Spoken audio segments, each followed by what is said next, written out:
those of you who have taken the refuge vows for the first time should know you take refuge into the Buddha, Dharma, and the Sangha. At the same time, when you take refuge, it has become sort of general today to simplify refuge. And even in your booklet here, I was reading this morning, and I find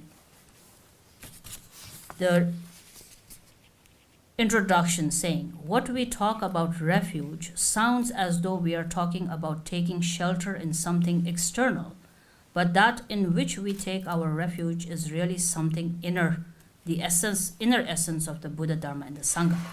Now, sounds right. It is true. But those of you who take refuge for the first time should also know that you do take refuge into the external Buddha, Dharma, and the Sangha. The whole aspect of the Dharma should never be turned into something so abstract as to not be challenging to you. The reason why you become a Buddha or a Buddhist or turn into engaging in Buddha Dharma should never be allowed to being so convenient for you. Everything cannot be made convenient to you. Convenient to your understanding, convenient to your time, convenient to your culture, convenient to your tastes, convenient to your possibilities and impossibilities. It cannot be allowed to be made convenient. That's not the purpose of Dharma. Dharma's purpose is to make it challenging. It has to be that thing that you dislike doing the most. And it's true. Those who say things like, oh, this is something I cannot understand, must realize that's it. That's what it was meant to be. If things could be done easily and most conveniently, why would one talk about uprooting laziness or distraction or desire or self-cherishing attitude or self-absorption? Therefore, for those of you, now later on when you come to all the profound teachings and so forth, the point here made that the actual refuge is the inner refuge. I talked about it yesterday, so that's how we go about things. But those of you who are taking it today, starting new, should know there is someone who is endowed with qualities far more superior to you, to whom you then take refuge and aspire, generate the aspiration to emulate the example of. If you can come just close to having some of the qualities of that Buddha, that itself is an extraordinary achievement. And so think in that way, that it's not only just an external approach, but the Buddha that you take refuge into is the external Buddha, and that there is the need to understand it's not different from your own essential nature. But sometimes I think people take on the essential nature prematurely. That's like a 12-year-old wanting to go out and find out the world on its own. As a parent, wouldn't you get worried? Yes, when you're 18 and when you're over that and when you do have some kind of sense of maturity and reach adulthood, yes, we allow children to then go out and discover life on their own. But when an 11-year-old says that, there are some smart children who do say that. I can take care of my life. But as a parent, one wouldn't know whether the wisdom that one has is mature enough to make the right decisions. It is about the same way. One has to care for oneself as one would care for one's own child. Your mind is like that. And therefore, out the inner essence Buddha is there, but prematurely it could be so abstract that it wouldn't have the possibility to recognize it, and in that regard it would, if simultaneously it's disregarding the emulation and the inspiration of good qualities seen in the outer Buddha, then that's damaging your own progress and your own growth. So taking refuge is taking refuge into the Buddha, the teacher from whom the teachings come. Taking refuge into the Dharma is the three Pitaka Sutra, Vinaya and Abhidhamma teachings that are going to help us recognize our own innate nature. Sangha that you take refuge into is not the ordinary Sangha at this point. The Sangha that you take refuge into is the Sangha of those who have walked the path and have actually exemplified the realization through their own understanding and recognition and experience. Therefore, it is into the Sangha of accomplished bodhisattvas into whom you take refuge. Now, in terms of having taken refuge, then, as the text itself says, after taking refuge in the Buddha, one should not take ultimate refuge in any worldly references. And therefore, there is nothing wrong with worldly deities or worldly gods. Many people mistaken it to be understanding of you cannot go to a church or you cannot go to another temple or so and so forth. That's not the point here. Point here is you cannot take refuge in anything that is going to motivate you to generating something mundane in your mind. And so worldly deities are said to be worldly for what reasons? Because the aspiration with which a person relates to is very mundane. Long life, wealth, good fortune, good circumstances, maybe heaven, your name in the good books. It could be anything. But they are, from a Buddhistic perspective, seen as something that is very temporary, and therefore relating to that, being relating to mundane aspiration. Therefore, as a Buddhist, having walked or having decided, committed yourself to walking on the path of training your own mind to go beyond self-attachment. Therefore, it is said, after taking refuge in the Buddha, one should not take ultimate refuge in worldly deities. Secondly, after taking refuge in the Dharma, one should refrain from harming any sentient beings, especially intentionally. Thirdly, after taking refuge in the Sangha, one should not associate with people who negatively influences one's path. And that's again very, very important to keep in mind. If you think you are strong enough to withstand the influences of what others tell you, such a person can make friends with anyone. Such as that, as a person at the level of Vajrayana is said to have that freedom, is that you take as your friends everybody. That's part of a Vajrayana Samaya.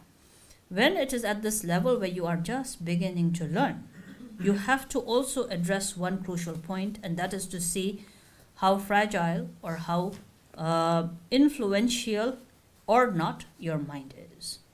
If your mind is still very fragile, and fragile in what sense?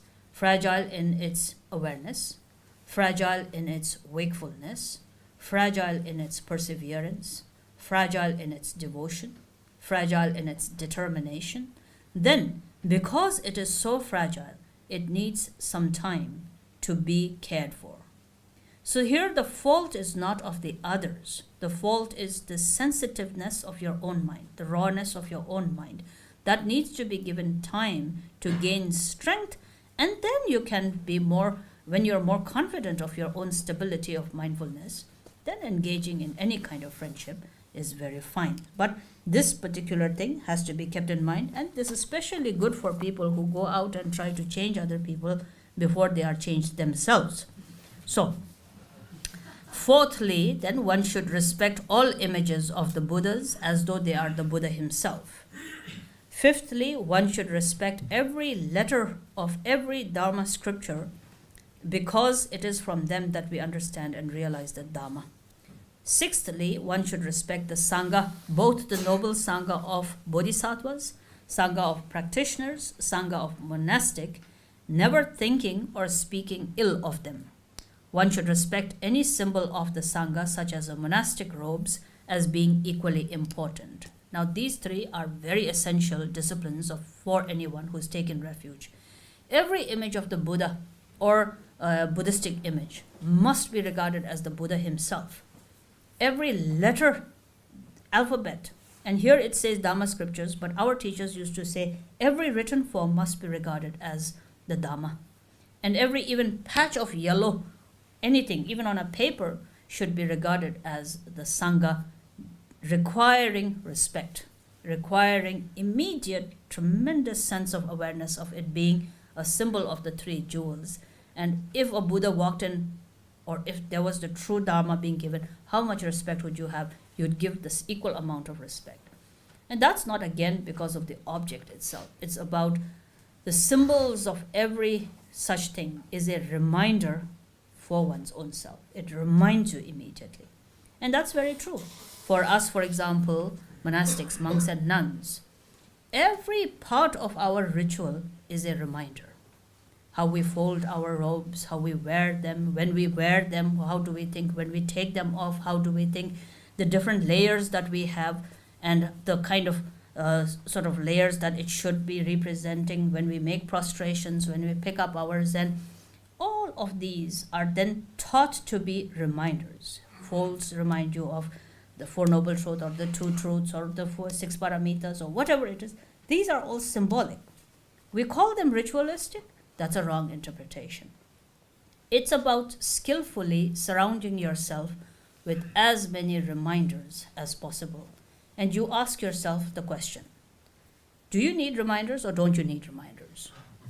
If you don't need reminders, then it's okay. Forget about it. Then even refuge is not necessary.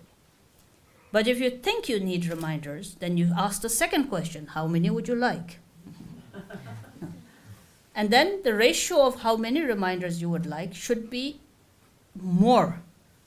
And if not more, at least equal to the amount of distractions that are there. So then you would have to count how many distractions can occur in a day, and to counteract that, how many reminders would you need? That's why we surround ourselves with all this. You cannot escape. If you know how to use this, you cannot escape. When you look at a text you're about to jump across, and you stop yourself, it's a brilliant way to hold your mind. It's not about, you're free to jump as you like. And the book will definitely not resist and say, oh, you jumped over me. But what it does do is it gracefully tells a meditator to hold your body respectfully.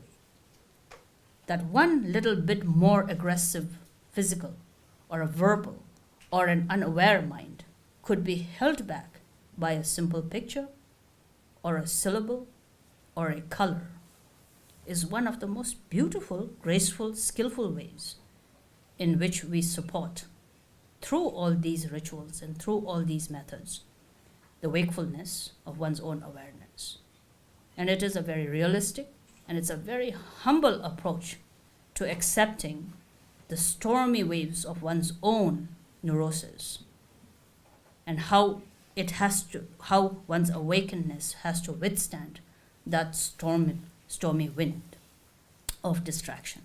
So because of that, these are the 6 different disciplines that are given by the Buddhas and Bodhisattvas as the disciplines of having taken refuge. Furthermore, to this Atisha then says, one should not let go of the 3 jewels for the benefit or for the manipulating it for one's own mundane benefit, such as if one is offered a kingdom and so forth, then to manipulate that or letting go of one's own refuge. One should not also let go of the refuge vows to the 3 jewels, even if one is in the danger of losing one's life. Similarly, one should not take refuge in another view of mind and phenomena that contradicts the Buddhist view of emptiness. Fourthly, one should know the nature of the object of the refuge. One must deepen one's understanding to know what is the outer meaning of the Buddha Dharma and the Sangha, what is the inner meaning of the Buddha Dharma and the Sangha, and what is the secret meaning of the Buddha Dharma and the Sangha. And fifthly, one should bow to the images of the 3 jewels, making offerings to them daily, and if possible, keeping a shrine as an object of reverence wherever one is or wherever one lives. So these are the 5 additional points that have been added by then Atisha as for those who have taken refuge vows.